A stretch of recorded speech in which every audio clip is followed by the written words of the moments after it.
je vais vous parler de l'Oiseau d'or de Caïnis. Là, comme ça, vraiment, je vous avoue que au premier abord, le titre ne parle pas beaucoup. Hein. Juste le titre de l'œuvre ne raconte pas grand-chose, sauf si on a des connaissances par rapport à ce type de référence. Moi, je n'en avais pas, mais sachez que c'est une histoire qui va nous emmener en Angleterre au 19e siècle, une période à laquelle puisqu'en plus ça tombe bien, hein, je veux dire, il n'y a pas longtemps, hier, hein, c'était la journée des droits des femmes, ça nous amène à une période au 19e siècle où vraiment les femmes, niveau droit, c'était pas ça. C'était pas ça.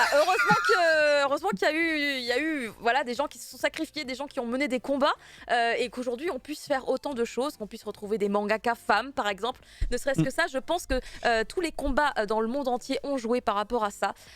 Et donc en fait on va suivre ici en 4 petits volumes à peine.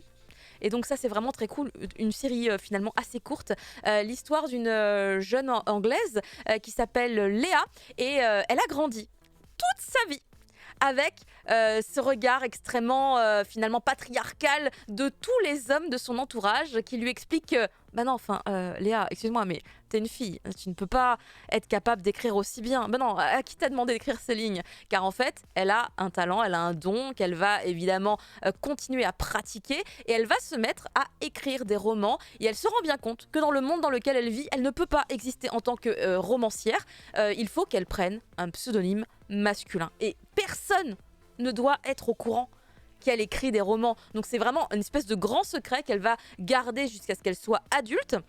Et en fait, à un moment donné, elle va envoyer tout simplement un de ses scripts à une maison d'édition qui se trouve à Londres, car en fait, elle est dans la campagne. Et en fait, elle l'envoie à Londres et, écoutez, elle prend un pseudonyme, elle s'appelle Alan Wedgwood. Et voilà, la maison d'édition va lui écrire en disant « Écoutez, monsieur Alan Wedgwood, votre script était vraiment très intéressant. J'aimerais beaucoup vous signer chez nous. Venez à Londres et puis voilà, on va faire les documents et ça va être trop bien. » Et du coup, elle fait « Voilà. » J'ai envoyé mon script des vingtaines de fois à plein de maisons d'édition, rien parce que j'étais une femme. Je l'envoie sous le nom d'un homme. C'est accepté. Donc ce qu'elle va faire, c'est essayer de faire au mieux avec finalement le peu de possibilités qu'elle a, à savoir dans ce monde où elle ne peut pas d'un seul coup, elle-même toute seule, mener des combats pour changer la position de la femme. Donc ce qu'elle va faire, c'est tout simplement partir à la capitale, en prétextant des choses à sa famille, et en cours de chemin, elle se met une perruque avec des cheveux courts, et puis elle se met un costume de mec et tout, tu vois, enfin voilà. Et puis elle arrive à la capitale, elle n'est plus Léa, elle est Alan Wedgwood. Et on va découvrir du coup toute la ville de Londres et ses nouvelles aventures en tant que romancier du coup dans cette ville qui est nouvelle, qui est extrêmement libératrice pour elle. Et on va du coup se rendre compte de tout ce qu'il est possible de faire quand on est un homme et tout ce qu'elle ne peut plus faire en tant que femme, mais qu'elle elle peut faire en fait à Londres, c'est la liberté. Donc on est finalement sur ces quelques volumes sur vraiment une manière de contextualiser finalement cette espèce de sexisme qui peut-être des fois perdure un peu encore par chez nous, alors que ça ne devrait plus être le cas, mais vraiment extrêmement marqué à cette période-là, et avec des réflexions extrêmement intéressantes, puisqu'en plus on est avec des romanciers, donc on est avec des gens de lettres, hein, des gens qui adorent parler, qui adorent écrire, qui adorent vraiment parler de l'humain, qui adorent extraire finalement les émotions et les sensations qu'on peut ressentir et les coucher sur des papiers pour en faire ensuite, en faire ensuite des histoires qui vont plus ou moins nous toucher ou nous impacter. En arrivant à la capitale, elle va faire une rencontre unique, un autre écrivain, un gars en plus dont elle est hyper fan, et elle va découvrir que le mec il fait des histoires vachement déprimantes et tout, mais le mec est trop joyeux en vrai. Et tu d'accord, ok. Tu sais, genre il parle de la mort, du deuil et tout plein de trucs, et en fait le mec est trop sympa et trop cool et tout. Donc ce paradoxe aussi finalement de la personne qui crée une histoire et de ce qu'il est réellement, à quel point il s'implique à l'intérieur. Ça va parler de processus de création en termes de narration aussi un petit peu, mais vraiment beaucoup sur les 4 volumes, nous allons finalement nous concentrer sur cette image de la femme, de ce qu'elle est capable de faire, à quel point finalement c'est si différent que ça, un homme, une femme? Est-ce que vraiment si on arrive devant quelqu'un, qu'on arrive à lui exposer qu'on est capable de faire ceci, cela, etc., etc., juste en mettant à l'extérieur une espèce de skin masculin, vraiment tout le monde va dire, mais oui évidemment, c'est très bien fait d'ailleurs, et si on met le skin féminin, ça ne marche plus. C'est vraiment mettre en évidence cette bêtise et vraiment on va pouvoir la démontrer à travers des exemples bien précis. Ça va parler aussi pour les gens qui aiment bien un peu le côté historique de tout ce qui se passe à cette période-là en Angleterre.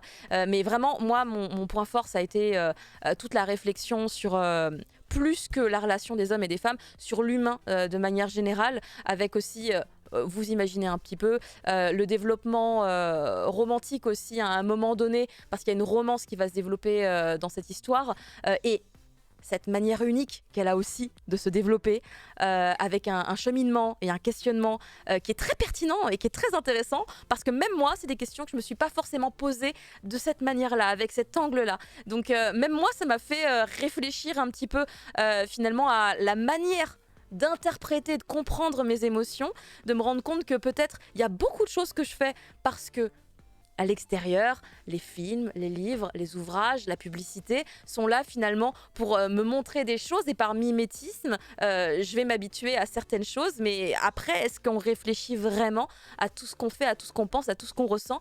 Et vraiment, il y a tout un travail de réflexion là-dessus que j'ai trouvé très très très cool. Donc vraiment 4 tomes que j'ai dévoré à chaque fois, que j'ai attendu impatiemment d'une sortie à l'autre. Et du coup, quand on termine ce 4e et dernier volume, oh là là, qu'est-ce qu'on a le sourire. On a trop le sourire, mais en même temps on est triste parce qu'on se dit oh non, ça y est, tous ces petits personnages si sympathiques et charismatiques, là on va plus les retrouver, mais non. Eh ben écoutez, tout va bien. L'autrice a pris les choses en main. Hata Katsuki, en fait, elle a continué de son côté, elle a auto-édité une suite que vous pouvez retrouver sur Amazon Japon, en l'occurrence, elle les vend au chapitre. Donc j'espère qu'à un moment donné, quand il y aura assez de chapitres, peut-être la même maison d'édition, à savoir Glénat, nous proposera la suite des aventures d'Alan Wedgwood, qui peut-être à un moment donné deviendra Léa. On ne sait pas, c'est vraiment toute la problématique. Ce serait extrêmement cool de tous les retrouver, en tout cas très clairement. Moi je dis oui. Je dis oui 1000 fois et je me retiens. Je me retiens d'aller les lire en japonais parce que je sais, au vu quand même de la difficulté des discussions, que je ne comprendrai pas tout et je serais très très très très très déçue.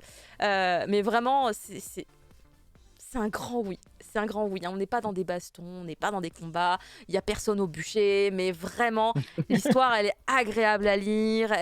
Je l'ai trouvée vraiment, là pour le coup, vraiment très prenante, voilà, pour comparer avec tout à l'heure. Genre, le tome, il arrive dans mes mains, je ne peux pas m'arrêter de le lire. Et tout, enfin, tout est très, c'est doux, et en même temps, quand il y a besoin d'être d'être finalement cruel, parce que la vie parfois est cruelle, ça l'est quand même, mais ça passe. On n'est pas genre complètement waouh, je m'y attendais pas. Ça va, ça reste quand même dans une espèce d'ensemble assez confortable. Je dirais pas agréable, parce que il y a des moments quand même, les émotions, hein, voilà. Mais vraiment, bravo. C'est pas tragique, il n'y a pas de tragédie, il Non, n'y il a n'y a pas pas de de drame, très... c'est très Non, doux. ça reste doux au Mm. global, malgré les aléas de la vie, de chacun, les drames que eux ont vécu. Mm. On les remercie de ne pas nous traumatiser, nous, hein, lecteurs, ça fait plaisir. Mais vraiment, c'est très très beau. Je sais aussi que Fumble, toi, tu aimais bien aussi l'Oiseau d'or de Caïnis. Mm. Euh, Je voulais juste préciser par rapport à ce que tu as dit, Ouais, parce que peut-être que ça pouvait. Tu l'impression que le ouais. quatrième tome était un peu rushé parce que c'était la fin, qu'elle avait prévu une suite. Mais en fait, tout se tient très très bien en 4 tomes. Ah oui, oui, oui. L'histoire est super bien structurée C'est juste que moi, je narrativement. suis très habituée des épilogues parce que je lis beaucoup de webtoons, Oui, et quand ils là concluent c'est vrai que leurs c'est un peu histoires, abrupt, c'est ils vrai. font beaucoup d'épilogues, genre on va vous montrer quand même ce qui se passe derrière la fin. Ouais, c'est Et vrai. là, il y a pas. Et là, il y a pas. Là, il y a Ouais, marqué pas. fin, et tu C'est fais fermé. Mais t'as tout avant, en fait, si tu veux. oui, Il y a oui, un certain mais nombre de personnages, mais il y en a pas trop. Elle les développe tous, mais pas trop non plus, mais on sait vraiment tous qui ils sont. Et le quatrième tome, il rassemble tout le monde de façon vraiment excellente, hein. Le oui. scénario est excellent J'ai et pas elle parlé des rassemble autres tout le monde personnages, mais il y en a et il plein, ils sont conclut. trop bien. Oui. Et conclut très très bien le truc. Donc en 4 tomes, c'est une histoire complète, très, très réussie, quoi. Ah, bon, vous m'avez convaincu, hein. Franchement, je voulais déjà le prendre et franchement là, je vais sauter dessus, je pense. Tous les personnages sont super intéressants. Ouais. Alors après, il y a des gens, je sais, j'ai eu des retours quand le premier tome est sorti, de gens qui avaient du mal à accrocher au dessin parce qu'il a un petit côté un petit peu rétro. Mais j'étais Ah, triste moi de j'aime lire bien. ça parce que moi, j'adore justement son dessin. J'aime C'est un Ouais, trop. style très vaporeux, Ben oui, ouais. très clair. moi j'aimais bien Très son épuré. dessin, ouais, très très Mm. épuré. Après voilà, ça s'apparente, on va dire à du shoujo dans le côté épuré, parce que c'est vrai que souvent dans les shoujo, on peut avoir beaucoup ce côté justement très vide même dans les cases. Là, il y a quand même des trucs, il y a quand même pas mal de trucs. C'est pas si vide que ça. Pourtant, c'est pas un titre, il me semble, qui vient d'un magazine shoujo à la base. Je revérifie quand même mon info parce que ça vient de chez Mato Grosso, mais je crois que c'est un magazine de seinen. Enfin, quoi qu'il en soit, Ah, voilà, c'est pour ils l'ont mis dans la collection Shoujo, ouais, Glénat. ouais, Alors, je sais pas si à la comprends. base. Mais je comprends qu'il l'ait fait. Pour moi, ça a du sens qu'il l'ait fait. Parce qu'en plus, leur collection Shoujo Plus, c'est Shoujo Plus en plus, il me semble. C'est une Sur collection. Notijon, ils mettent Josei. Josei. Mais c'est en fait. Mais Shoujo Plus, c'est leur collection hybride en fait. Ah oui, Mais d'accord. ils ont. Enfin, les gens l'ont accueilli bizarrement. Voilà, ils l'ont pas forcément bien accueilli. Mais c'est leur collection un peu hybride où ils veulent proposer du contenu qui est justement plus, entre guillemets, mature. Peut-être qu'ils voulaient pas la le mettre en seinen parce qu'ils se sont dit ah quand même, enfin je n'ai pas leur réflexion puisque je travaille pas chez eux, mais quoi qu'il en soit, peu importe dans quoi il est catégorisé dans les librairies, vraiment allez le découvrir, allez le tester. Le premier chapitre est gratuit, disponible sur la plateforme Glénat Manga Max si Ça a l'air jamais. vraiment cool. Hein. Il y a tous les premiers chapitres Ouais. sur leur plateforme. Testez le premier chapitre, vraiment testez le premier et vous allez vous laisser porter. Vraiment, c'est trop trop bien. Voilà, L'Oiseau d'or de Kainis, 4 petits volumes. Et la suite, bientôt, j'espère, un jour. Allez, même dans 2 ans, je dis oui, hein, s'il vous plaît, s'il vous plaît, s'il vous plaît. Je serai très patiente. Pour la suite des reviews, nous avons un drame.